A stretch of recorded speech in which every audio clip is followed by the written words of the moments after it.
So Shridath Ramphal is a West Indian champion and hero. He's probably the only person still alive who has served the Caribbean from the West Indian Federation of 1958-62 through the creation of the Caribbean Free Trade Agreement, CARIFTA, in 1965, and the present Caribbean Community and Common Market, CARICOM, that started in 1973. He has served as Assistant Attorney General of the West Indies Federation, lead negotiator for the Caribbean with the European Economic Community for aid, trade, and investment, incorporated in the Lomé I Convention, concurrently as Chancellor of 3 universities: the University of the West Indies, the University of Guyana, and the University of Warwick, Chairman of the West Indian Commission, Head of the CARICOM Regional Negotiating Machinery in trade and investment negotiations with the European Union, the United States, and Canada, facilitator for Belize in the mediation process over the Belize-Guatemala border dispute, legal counsel for Guyana in the successful Guyana-Suriname maritime arbitration before the International Tribunal for the Law of the Sea, and legal counsel for Guyana in the Guyana-Venezuela controversy at the International Court of Justice. So Shridath is widely known in the Caribbean, the Commonwealth, and global community simply as Sonny. Yet, he is the most decorated and honored of persons from the Caribbean, and more particularly, the West Indies. He is the recipient of the highest national awards of 22 countries and of the entire CARICOM region. The awards range from the United Kingdom, where he was twice knighted by the Queen, the highest honor of Guyana, the Order of Excellence, South Africa, Australia, Cuba, Egypt, Jamaica, to the Caribbean's highest distinction, the Order of the Caribbean Community. So Shridath has also been honored with honorary doctoral degrees from 21 universities, including Oxford, Cambridge, London, Yale, and the University of the West Indies. He is also a Fellow of the London School of Economics, Magdalen College, Oxford, and King's College, London. It was from King's College that he graduated as the first West Indian to gain a master's degree in law in 1952. Today he is recognized publicly and daily by King's College, which displays his photograph outside the university as one of its most distinguished graduates.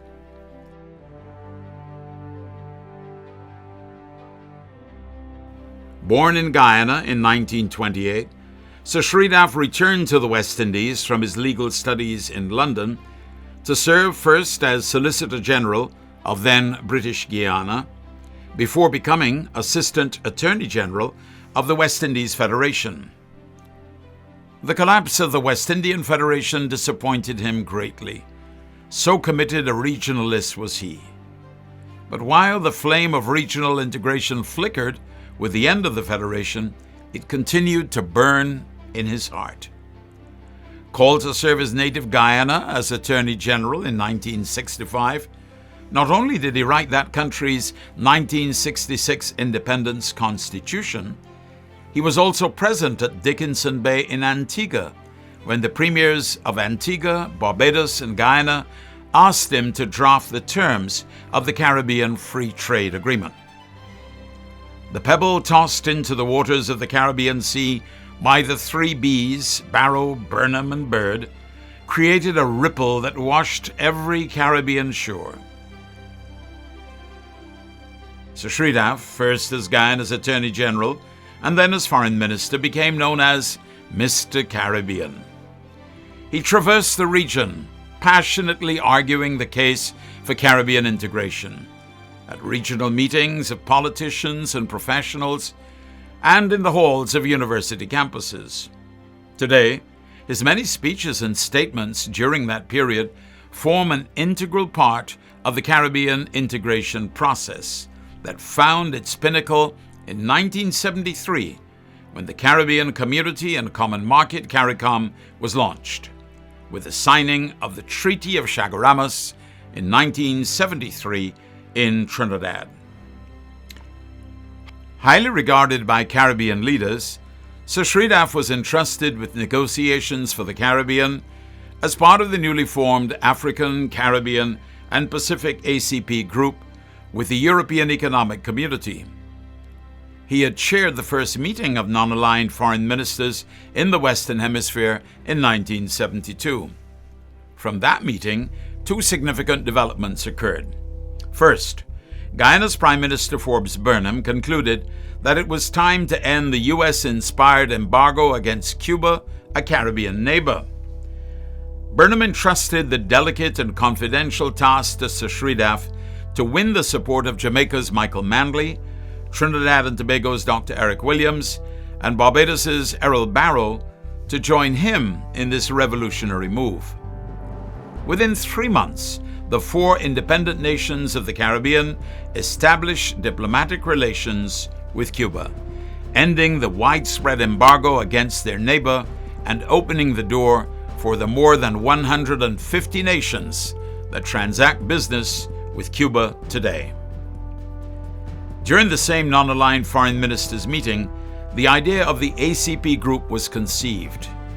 Little surprise, therefore, that not only was Sir Shridath chosen by the Caribbean as its lead negotiator, but Africa and the Pacific endorsed his proposal that the three regions should speak with one voice.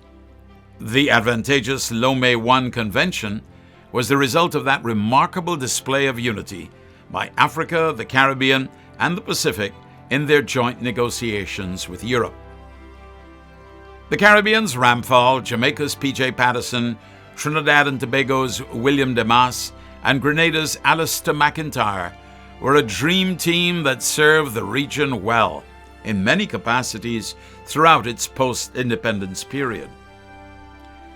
Sir Shridath was then elected, unopposed, to the post of Secretary General of the Commonwealth. He was the second of 6 persons to hold the post, and the only one to hold it for 3 consecutive terms, 15 years, from 1975 to 1990. At the Commonwealth, Ramphal became a key player in fighting to secure the right for Africans in Southern Africa to vote, wresting Southern Rhodesia from exclusive white control to create Zimbabwe, ending apartheid in South Africa, and freeing Nelson Mandela. When Mandela was freed from prison and went to England to be reunited with his African National Congress colleagues who were in exile, Sir Shridath Ramphal's home was his first port of call. Hello, it's Ramphal. Oh, well, this is the happiest day of my life. Good to have you here. Hello, Mandy. You have to be the happiest. My good friend. Take care. Very good, very good. But first, before you greet anybody, we want to have some pictures on the stand. Very good. Very good. Trevor? Very good. Yeah. Right. Yes, that's fine. That's fine. And we want to have you in the middle. And Winnie? Yeah. Where's Adelaide? But can we have some now? And then we broaden it. I Right. would prefer to have Adelaide there, also here. Where is Adelaide? Is Adelaide here yet? I don't think she's come yet. She's coming. She's coming. Very good, very good. Later, when Mandela became president of South Africa, ending apartheid, he said of Sir Shridath, "Some men have become famous because of the service they have given to their countries. Others have become well known because of the manner in which they have taken up issues affecting their regions. And others have become famous because in their fight for human justice, they have chosen the entire world as their theater." Sir Shridath Ramphal is one of those men. Sir Shridath was the only person to have been a member of all the distinguished international commissions which shape the debate about key issues in the world. They include the Independent Commission on International Development Issues, the Independent Commission on Disarmament and Security Issues, the World Commission on Environment and Development, the Independent Commission on Humanitarian Issues, the South Commission, and the Commission on Global Governance. Two key figures dominated the Commission on International Development Issues, known as the Brandt Commission, after its chairman, former German Chancellor Willy Brandt. The two figures were former British Prime Minister Edward Heath and Sir Shridath, who described the work of the Commission this way. Been trying to convey it to the international community, to governments, and even more so to people, is that the world really has become a single global community now, a community of people, a community of nations, and we have got to see it in much the same way as we approach the problems of our own society and apply to those problems globally the principles and increasingly the mechanisms that we've applied at home to make our own societies, especially in Western Europe, more just.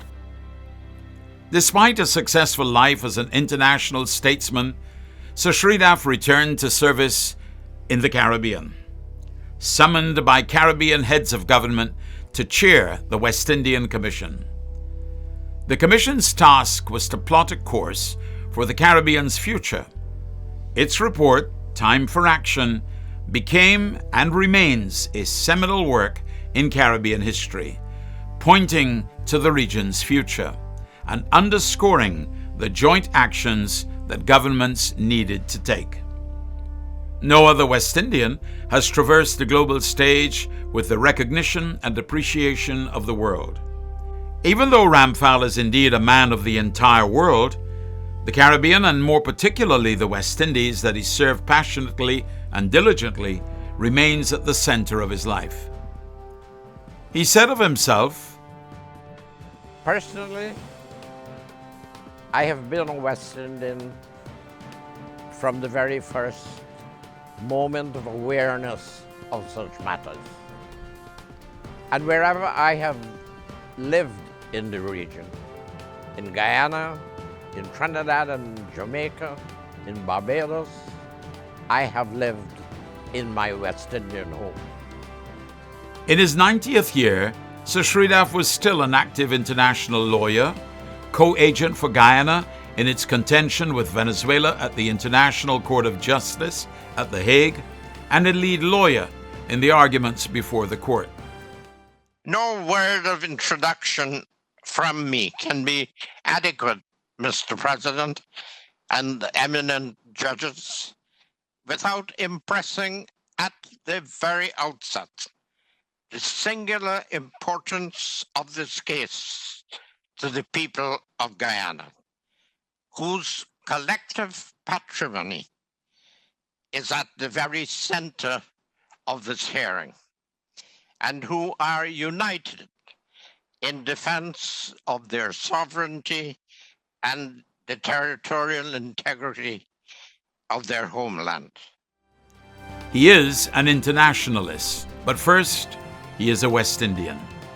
In 2019, the Caribbean Court of Justice bestowed the Medal of Honor on Sir Shridath, saying of him, In the late 1940s, moved as a student in London by Jamaica's Norman Manley, he dedicated his life to the cause of West Indian integration, starting with the dissertation for his master's degree in 1952 entitled Constitutional Aspects of Federalism in the British West Indies. The internationalism of this outreach, the regionalism of this spirit, the jurisprudence of this quality combine to make a lasting monument to true service. And so it was, and is, with Sir Shridath. Speaking on the occasion, Sir Shridath, internationalist and regionalist, issued this summons to the Caribbean.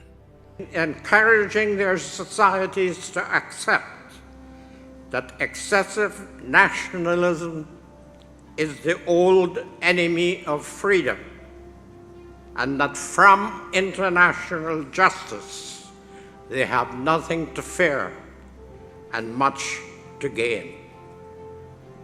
All must help our generation to reach to such higher levels of perception and attainment within the wider framework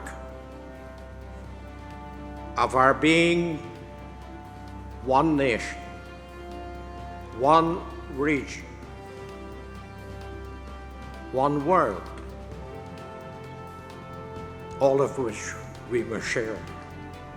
Long may the court continue to enrich our regional civilization, and ever wider be the reach of the good that prevails.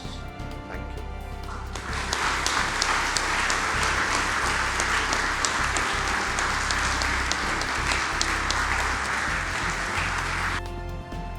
Sir Shridath Ramphal, international statesman, distinguished Caribbean legend, and an outstanding Caribbean hero.